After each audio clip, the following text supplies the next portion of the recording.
l'un des vice-présidents de l'UR, Mamadou Igor Diarra, à la différence de beaucoup de cadres de sa formation politique, a appelé à la retenue suite à la tension qu'a failli causer la pétition introduite par une partie du bureau exécutif national pour demander la tenue d'une conférence nationale extraordinaire dans 20 jours.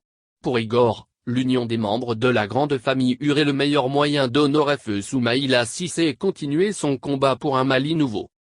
Malgré l'échec des pétitionnaires par rapport à l'organisation d'une conférence nationale extraordinaire, les regards sont tournés vers l'UR pour le choix du prochain candidat du parti.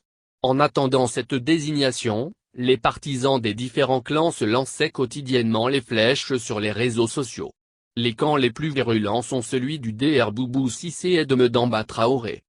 Si les deux candidats, Boubou Cissé et Madamba Traoré, ne se sont pas prononcés sur la tension qui existe dans le parti, un autre candidat et un des vice-présidents, Mamadou Igor Diarra a, lui, appelé au consensus, à l'unité et à la cohésion afin de préserver les précieux acquis que Soumaïla Cissé et ses camarades ont réalisés. Avant que la réunion ne décide de la tenue d'une conférence nationale ordinaire, Igor a appelé à l'apaisement et au consensus. Joint par nos soins, il a déclaré qu'il était à un large consensus et a appelé à la retenue pour ne pas conduire le parti à l'implosion. Pour Igor, la solution pourrait être une conférence nationale tout court en lieu et place de celle extraordinaire qui divise déjà, et cela pour permettre de corriger les nombreux dysfonctionnements et pourvoir les postes vacants si nécessaire. L'enfant de Marcala estime que personne n'a intérêt à ce que le parti soit divisé. Aussi, dit-il, tous les militants et cadres doivent jouer leur rôle pour préserver les acquis et mettre en œuvre le programme du parti, de feu Soumaïla Cissé.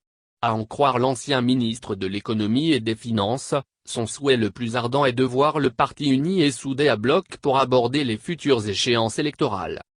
Mamadou Igor Diarra dit que si son parti n'est pas divisé, il remportera toutes les élections prochaines. L'appel d'Igor Diarra sera-t-il entendu ? Le parti pourrait-il s'échapper à l'implosion après la désignation d'un candidat pour la présidentielle à venir ? En tout cas les tensions sont là et très vives.